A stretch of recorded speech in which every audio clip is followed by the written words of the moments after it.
It's time to talk about what longevity means for the consumer experience. What do we want? What do we need?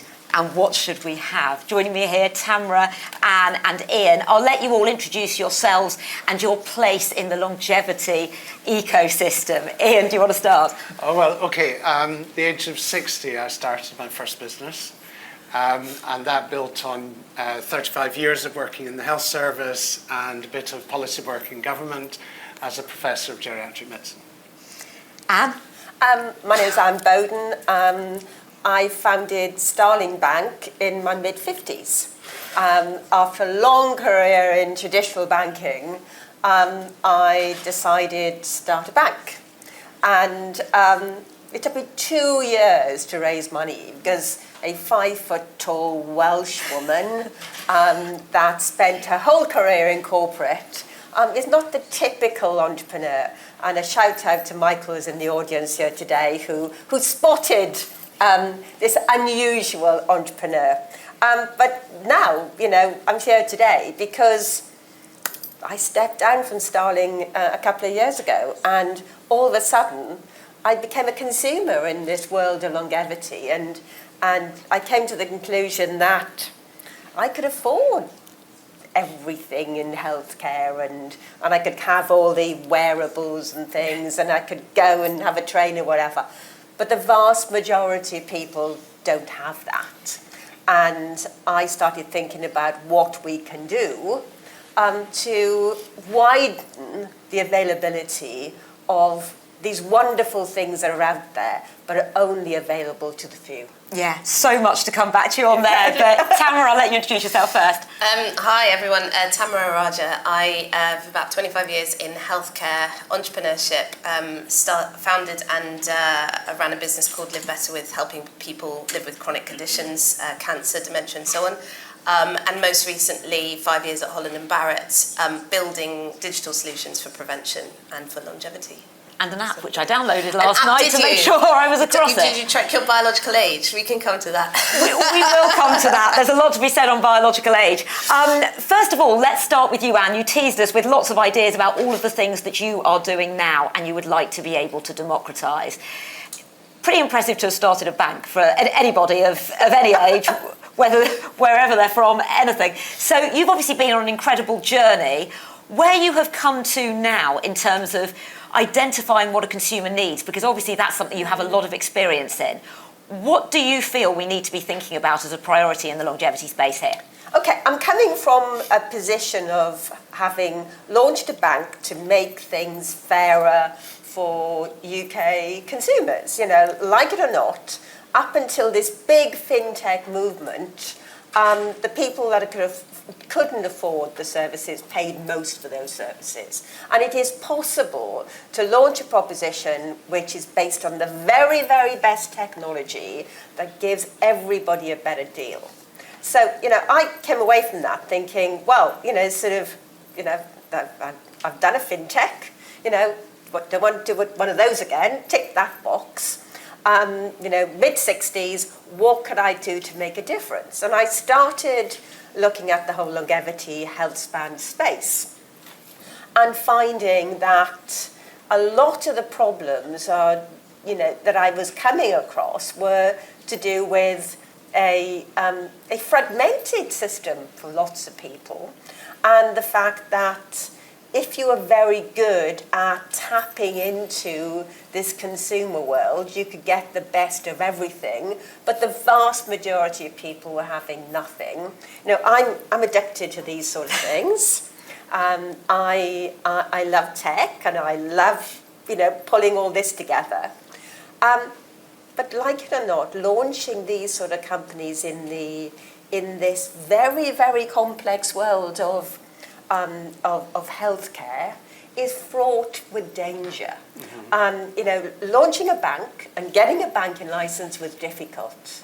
Launching something that could actually fix 20 million people's health in the UK by using technology is next to impossible. So I haven't cracked it, but I'm working on it. You're working on it. And the people who need this help the most are actually the least likely to even be thinking about needing it.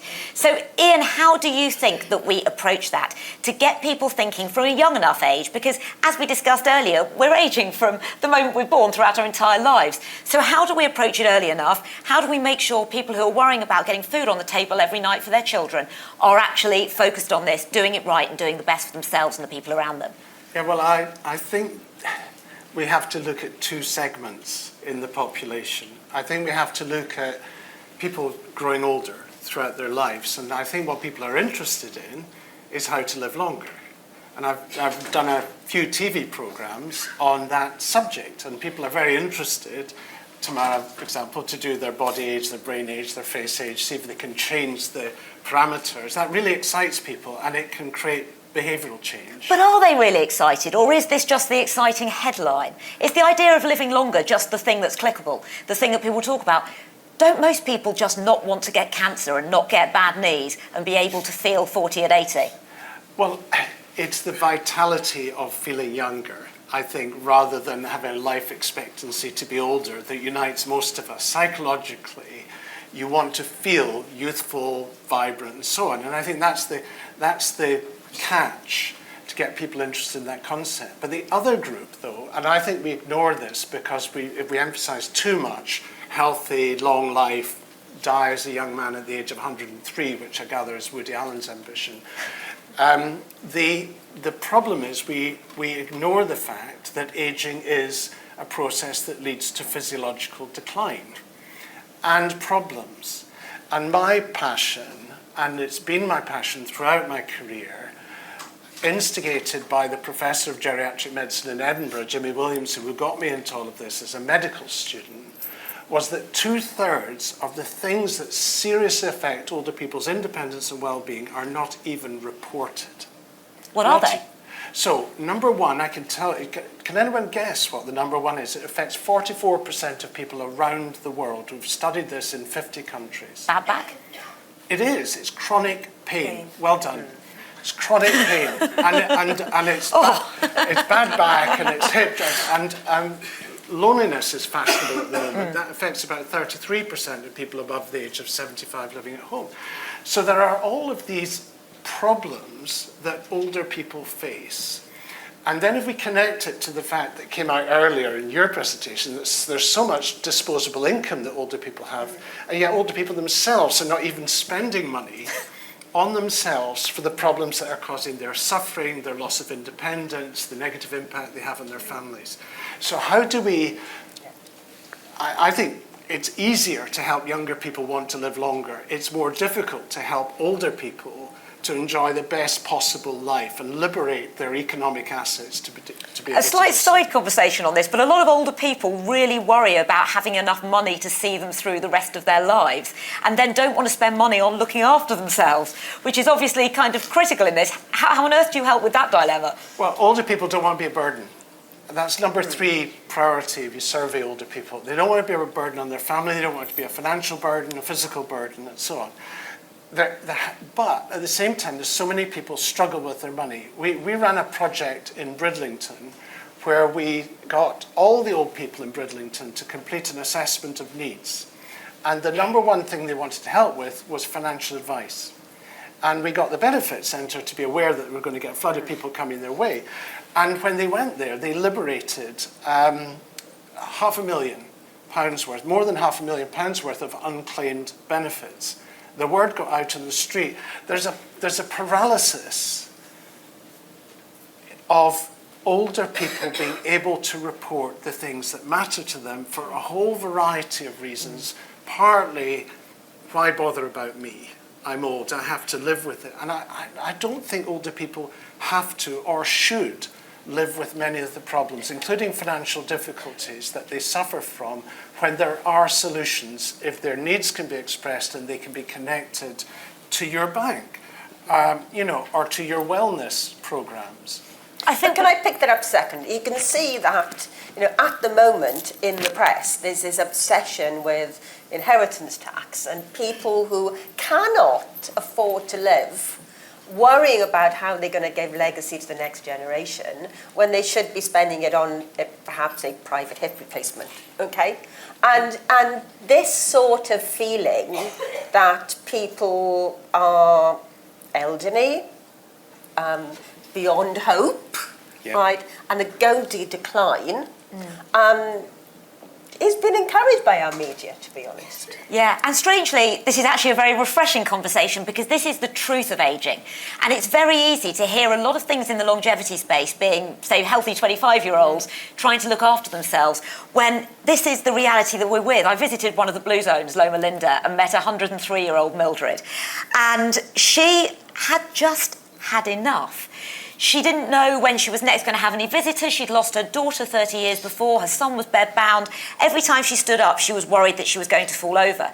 And it makes you really question what health span even is, because she was a perfectly sharp mind, she was healthy, but she'd lost her sense of purpose. And there's actually so much coming together here. And when you talk to people who are actually living it, that kind of decline that you talked about, that is so many different areas. But we're talking about the practical stuff, we're talking about the financial stuff. When it comes to our wellness, actually what we can do for ourselves, which people often don't know what works, what doesn't. There's a lot of snake oil out there. How can people best approach it? Yeah, so much snake oil. Trust is a huge part of it. And I think there's two bits I tie from the conversation so far. One is, there are so many, when you think about wellness and what's going to improve it, there's so many ingoing mindsets and goals. So it could be, I want to live as long as possible. It could be, I want to run a marathon. I'm 60 and I want to run a marathon next year. It could be, I want to be able to play with my children or grandchildren on the floor. It could be anything like, I want to be able to lift a suitcase out of an overhead cabin. Everyone's got a different goal and a different ingoing mindset. And some of the mindsets are towards illness, decline, and so on. And that's just how people think, which is, I don't want to have a heart attack. And then a whole other cohort of people are thinking, I want as much energy as possible for as long as possible. And so having a solution that, or multiple solutions, I'm not saying one thing's going to solve it, but having solutions that take into account people's mindsets and then also account for, your point, Anne, not everyone has the Oura Ring and the Apple Watch, and that's a small portion of the population who are A, able to afford that, and B, connected into that sort of data world and naturally interested in that monitoring. So I think to your point on trust, it comes from being able to sort of meet people where they are in goal and mindset, and then bring them into a solution that is not only affordable, but sort of hooks them in and holds them in a way that is backed by science. And that's the bit of how do you capture someone's attention, and there's all kinds of scores and tools and so on. But then for someone to really trust it, you've got to not only just monitor and get the data, but you've got to show them this is what you could do about it, and show them that you can have measurable wellness outcomes. And that's not the language that you use to a consumer, but you've got to show them that something will change. You eat more fibre, you will have more energy. You sleep better or sleep longer, this is how you'll feel in the morning.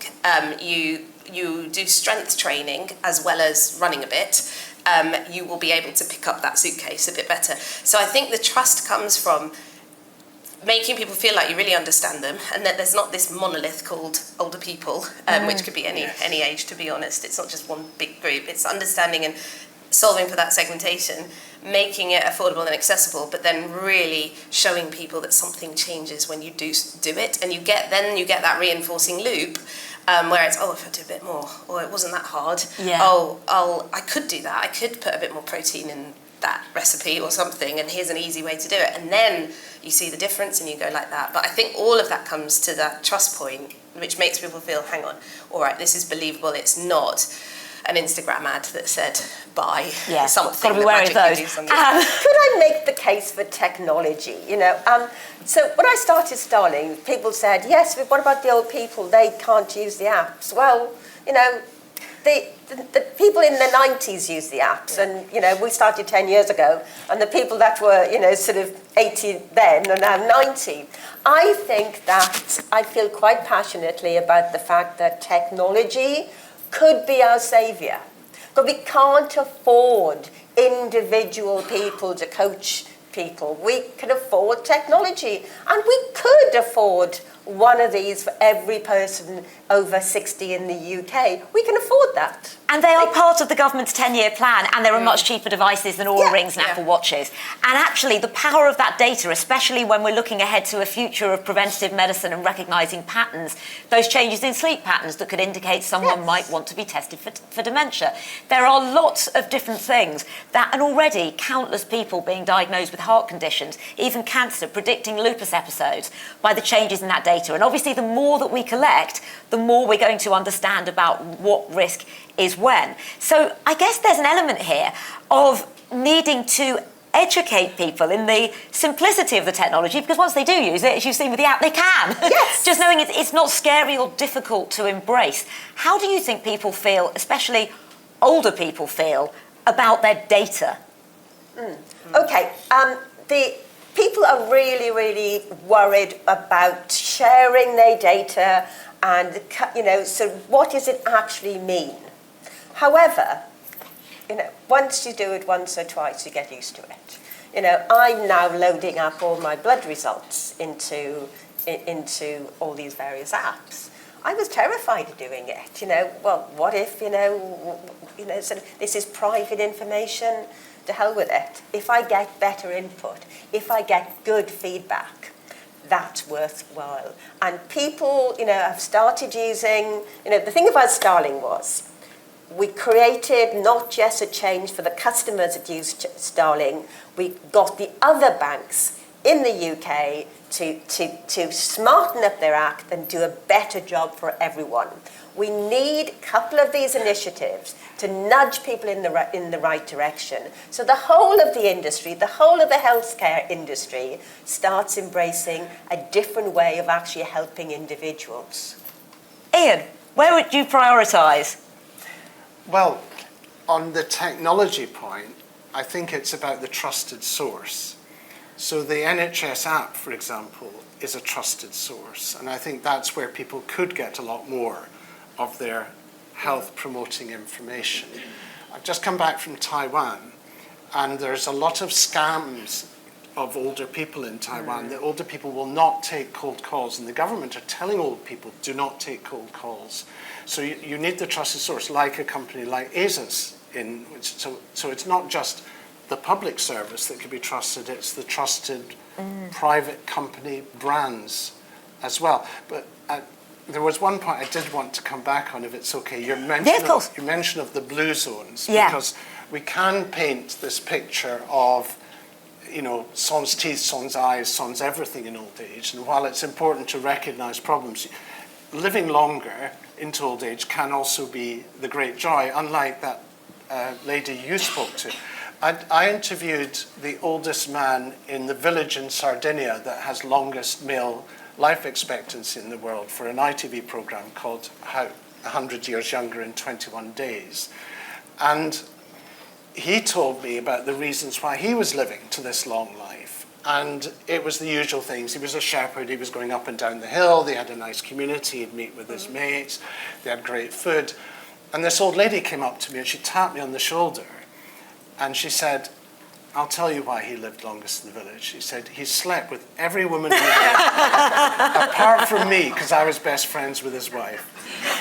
So he was clearly enjoying himself into his later life. And I think we've got to... You'd have thought the stress of that could have actually been a negative. So I think we just have to get the balance right between recognising that old age comes with problems, but it also, it's life, isn't it? And there is nothing to stop older people using technology. We create technology with older people in mind. And in fact, the really great thing I think about technology, and particularly with AI coming in, is one of the problems with responding to the needs of older people is to do with complexity. Because by the age of 75, you're going to have things going wrong in at least 5 of your body systems. You're going to have things going on in your social and environmental aspects. You may have a bereavement, you may be losing income. So how do you get your head around all that complexity and find the 1 or 2 things that might help that person enjoy a better life? And that's where I think AI will... Because the GP can't do it. right? The GP does not have the time to actually look at the consultant notes across 5 or 6 specialisms, understand the stats, and come up with a plan. AI can do it. I know I believe in tech, and I've always believed in tech, but I think this is what we need to embrace because we don't have enough people to do it. Indeed. Well, I'm with you on the tech, absolutely. And we also need to understand what's going on in our bodies, in what ways we're aging. You were just talking about biological age. It's actually fairly early days for how useful all these biological age results are, even something like glycan age, which has the most steady results. This inflammatory aging and immune aging test that you do to a blood test. And the actual figures, the exact years it tells you, aren't necessarily anything very meaningful.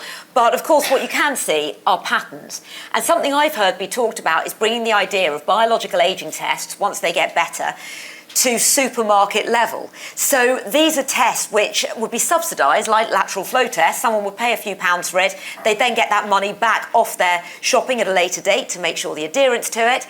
And these would be put at the checkout in some of the most deprived areas where people need them the most, to be able to be sent some tips on what they might do better and see how these patterns happen. Is this realistic, firstly, and is this an approach that makes sense, or what things would you prioritise, Ian? Well, I'm talking to Daiichi Sankyo in Japan, who are they own the largest pharmacy chains, and they're looking at exactly this thing. They've got a very ageing population. Their business model is based on footfall. So how do you get older people to come in and spend on all the products? I bet Holland and Barrett have looked at this and put in a friendly robot that will say hello to you when you come into the store and will ask you about your aging. And will do your biological age, they'll do your body age, your brain age, they'll take a scan of your face, they'll give you your face age, and then they'll say, would you like to consider X, Y products? I think this is coming, and I think we should look east, because the countries, the developed countries in the East are the ones that have experienced the most rapid transition to an aging society, and they're innovating like mad. And they're succeeding in many cases. I mean, the average 80-year-old in Japan, I was told by the president of the National Center for Geriatrics and Gerontology, the average 80-year-old today is as healthy as the average 70-year-old was 10 years ago. Really? Wow. Can I say something about motivation? And it is easy to tell people what they should do to improve their health. And if you were to test somebody and the answer came back not what they expected or not what they wish it had been, I think you can have a chance of turning a lot of people off. Yeah. All these tools are very, very good for the people that are very good at them. And only work if you're on a downward, getting younger trajectory. And we all know, sort of the vast majority of people who have, sort of weight problems or fitness problems, whatever, they all know what to do. The question is, there's something stopping them doing it. And those sorts of tests, whatever, will still drive away the vast majority of people who want to do something about it, but cannot do something because of motivation issues. Yeah, absolutely. That's definitely very relevant. How do you see this playing out from a Holland Barrett type perspective? Because one of the things that people long for is an easy solution, and will often want to believe in things that aren't necessarily even going to work. They want the quick fix. People want the magic pill because we know what we should do. It doesn't mean we will or can do it. I think there's a couple of different kinds of diagnostics. So if you are looking for, if you get a blood test and it says you have a high cholesterol result, it's kind of, it's right there telling you, here's your diagnosis, and you think, okay, I've got to do something about that. That's one type of diagnostic. I think what is your point, Lara, on the numbers don't really matter on some of these things. It's a trigger to change the motivation from, well, I know I should eat a bit better, I know I should sleep a bit better, but I can't really bother to do anything about it. It doesn't need to be the most scientific DNA methylation test that says, here's my precise biological, or my precise anything age or score. Yeah. It's just, if you have your actual chronological age, and you have another number, and it's different, your human psychology tells you, hang on, that's interesting, and can I do something about it? And then it comes to the solution point, which is if you can quickly tip someone from, hang on, okay, you got your score, here's the solution, and you can guide them through them. And that's where technology helps, because from here's your score, here's what you can do about it, and here's the little nudge. To your point, everyone knows, but no one most people don't have that extra push to do something. So it's how smoothly you can get someone to say, oh, that number's a bit different. Oh, I could do something about it. Oh, here's the stats, and this is where UX and UI is so important, because you immediately show, 90% of other people who tried adding this to their diet had this kind of result. And you can show stories, you can engage people, you can have trusted distribution channels through pharmacies and so on who are helping promote and telling the story around this. And then you tip it from, it's not really about that test. It's about changing the psychology and mindset and getting someone on a journey. And then your next job is how do you keep them on that journey for a bit longer. So I think there's such a spectrum of diagnostics, and one end of it is really that blood test that diagnoses something so particularly and tells you, take that thing. Yeah. But really that mass solution is around triggering a whole population to just doing little changes to build. And it may not feel great to be the chronological 40-year-old who's got a 60-year biological age. As you say, it can actually be utterly demotivating. But I suppose there's two things here. There's the motivation. There's also the understanding of what things can do. I was talking to someone who'd been doing a study on frailty, and she was just getting people to make small interventions to do some heel lifts, because we're talking about people in their 60s, 70s, 80s. Do some heel lifts, eat a piece of salmon, like just things that are actually so simple but can make the difference, because it can be incredibly intimidating when you're already dealing with a lot of other health deteriorations, those other 5 things you might have by the time you're 75. And the paradox with very old people and frail people is that people would think, well, they're too old, they can't do better. But often the intervention is the most effective in the very elderly, frail population. For example, this was dated when I was a medical student. I was told this. I don't know if it still applies today, but the average 75-year-old living in Edinburgh in 1977 did not have enough strength to step up onto a bus. In fact, only 1 in 5 could. 20% of old people could not get on a bus. But with a minimal amount of physical activity, 4 out of 5 were capable of doing it. So it's your point about the small changes directed towards improving independence and well-being can make a really big difference. And the data is incredible between the kind of no exercise and a little bit. You don't need to be pushing really hard. So I suppose it's getting that message out there that you're not, this is a bit like why we do 5 a day and not 10 a day. You've got to actually set a target for people which is going to bring them, on balance, the right benefit. They're going to be willing to do whatever the thing is and actually benefit from it. So if we were going to take the greatest things that we could focus on, to prioritise on, to have the greatest impact later in life, I'd like to hear from each of you what your focuses would be. Where would you go? Okay, I looked at the blue zones and I thought there were 8 things in priority order. Number 1, social connection. So if you just want one thing, social connection. And by the way, purpose is really important as well that you were mentioning. I'll tell you the other 6 if you want, or afterwards. I don't want to hog this one. Oh, quickly run through them. Okay, number 2 is physical activity built into your daily life. Number 3 is breathing clean air. Number 4 is new mental activity. Number 5 is how you cope with stress and how well you sleep. And that's menopause is really big on that one. I know you've talked about that, haven't you? Number 6 is diet and nutrition. And the interesting thing is it's not what you eat, it's how you eat and whether you eat for joy. So socializing eating, why people in southwest France have a terrible diet, live a long time, is because they eat differently. How they eat, is differently. Number 7 is self-esteem. So when you look at yourself in the mirror, do you see an old person who's like your grandfather? I do now. And that can diminish your sense of worth. And interestingly, it affects men more than women in later life. And then number 8, that wraps it all together, a sense of purpose. Yeah. They would be my 8 top tips. And that's the self-esteem thing. Professor Hal Hirschfield in the US, I don't know if you've read anything of his work, he's done some stuff on that it does really impact how old you behave, how old you feel, literally how you look in the mirror. Absolutely. So we think it's just vanity, it's not, it goes beyond that. And what would you say? I think it's a question to you, actually. I heard that people that have successful aging tend to think that age is a horrible thing, and lots of old people are in dire straits. However, it doesn't apply to them, and they actually are breaking the mould. Is that true? A lot of old people think other people are the geriatric frail people and not themselves. I mean, older people are the most ageist people of all the age groups that there are. So no, that is true. But I remember one of my first patients with this 104-year-old lady with dementia on a long stay ward, and she was a joy to meet because she thought everybody was the dentist.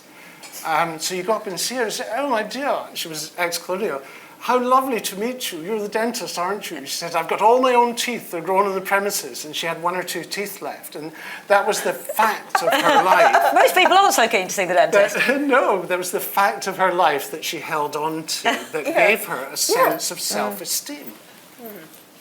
So what else would you prioritise, Anne? I think that the NHS, our healthcare system in the UK, is not sustainable. I think that we have to have a way of getting good advice and solid results and interrogation of the results in a consistent way to as many people as possible. I think that we need to have AI across people's medical records so that we don't have all these inconsistencies. I think that we need to deliver it in a way which is that people can consume. AI has lots and lots of problems with it, but it could solve the biggest problem we have at the moment with an aging population. That population is going to get bigger and bigger. How on earth can we deliver what they need in a way that we can afford? Absolutely. Research shows people are far happier to give their data to the NHS and it be used with AI for whatever purpose than to tech companies. Not just a matter of trust, but also worrying about who's making money from it. So we've kind of overcome a lot of the issue of how many people feel about that data. But it seems such a struggle to make the change, even where we know it can be a lot kinder and it can save money. Do you think we can get there? I think private companies need to do it. I think that, private companies need to work on taking all the data from various places and be brave and launch something, even though the regulatory environment is really, really difficult. We don't solve problems by saying it's difficult. We solve problems by being brave and investing. Yeah, and nothing worth doing is easy. Tamara, what do you think we should be doing? What should we be prioritising for a better older age? So I think mine is a top slice of Ian's list. So nutrition, diet, and I really do think food is medicine and food is prevention. Protein and fibre would be top of the list, and fibre maybe eclipsing protein a bit. Physical activity, strength, in addition to cardio, and that's the main thing. Sleep, quality of sleep, as not just the hours, the ratio of core, deep, and REM sleep, and it's how you get this across to a mass population.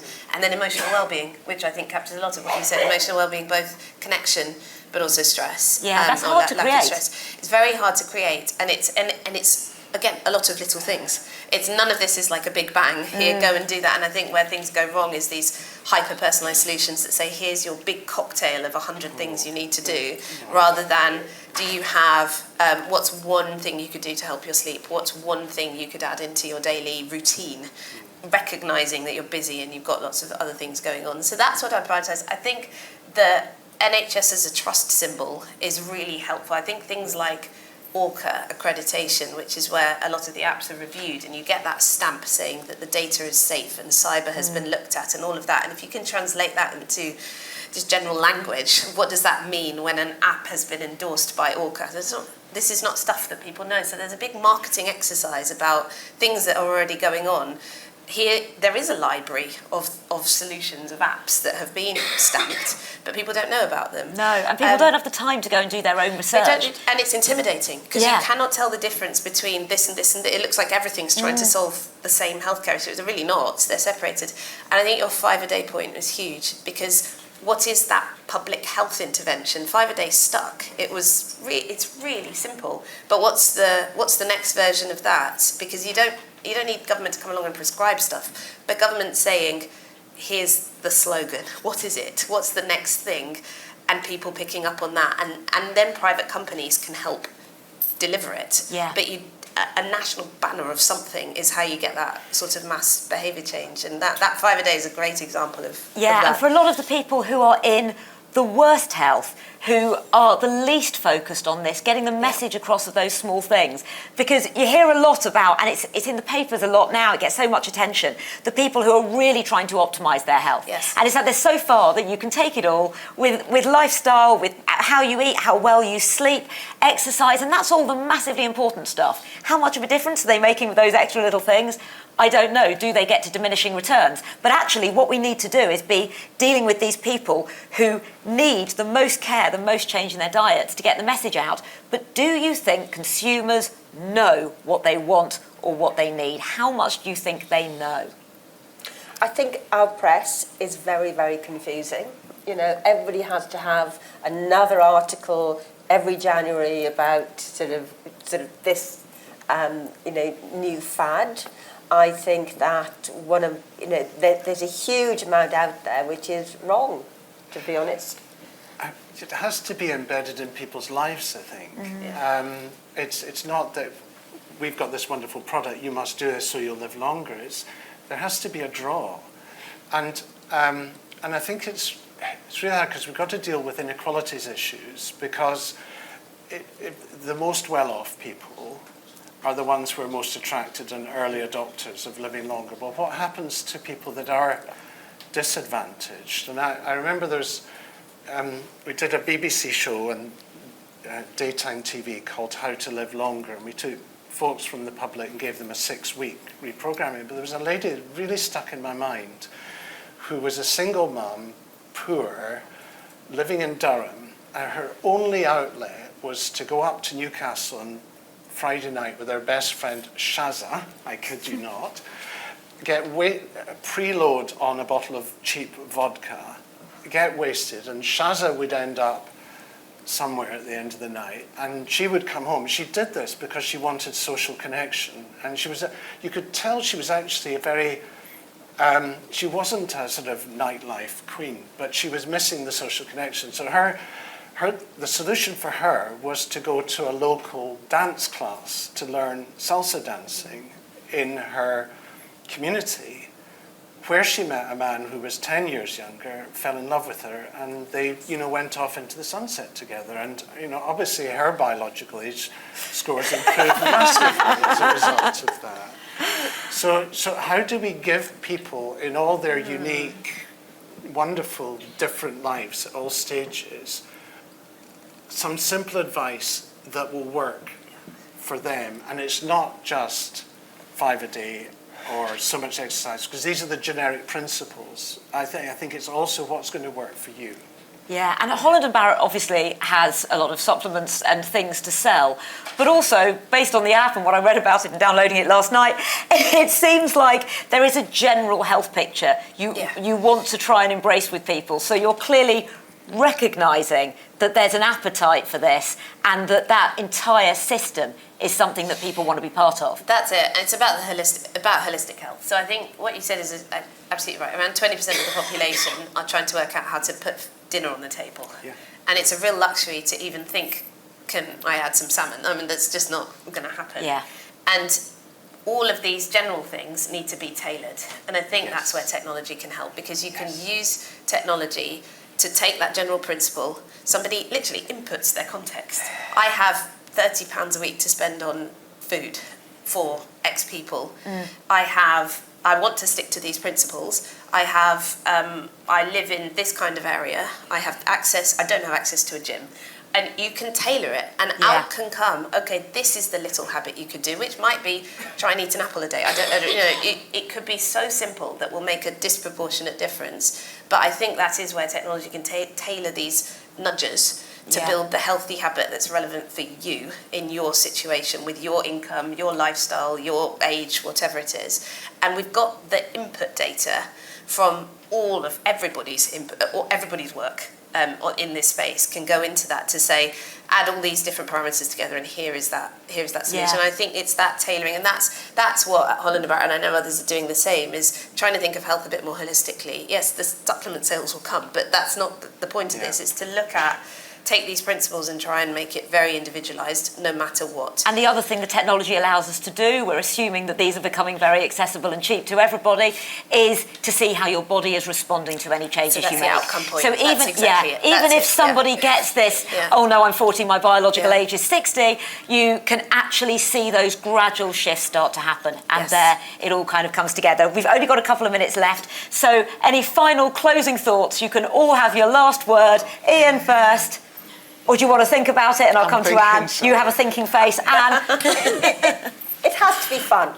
We talk about longevity because, we think about it as being a long life. We think about it as being having a healthy health span. But majority of people are dealing with chronic illnesses. And a lot of those chronic illnesses have interactions, and that is where AI can do a huge amount to figure out the path through this for our future. Yeah, absolutely the reality. Tamara? I think for me, if we're talking about prevention and health span, it is about really thinking about it in terms of empowerment and reward. So changing that language to here's the energy you can have, here's how your day will feel different, and making it super specific to a situation. And technology can do that. Ian, you look like you stopped thinking. I've thought, and I actually, my thought is really to bring it back to the population level, and Andrew's work is that we've talked about the individual. We have to create the conditions for individuals to live longer, healthier lives and spend less of their life experiencing difficulties and costs in the system. And Andrew's work shows that that is the best thing we can do for our economies. And therefore, it actually behoves government to rethink policies for ageing and for older people because of the economic imperative. And I'd settle it there. I'd like to settle it on the individual, but I think about it as the population. I think that's what we're about trying to create now. Yeah, well, we've covered it all in the conversation. Ian and Tamara, thank you so much. Thank you.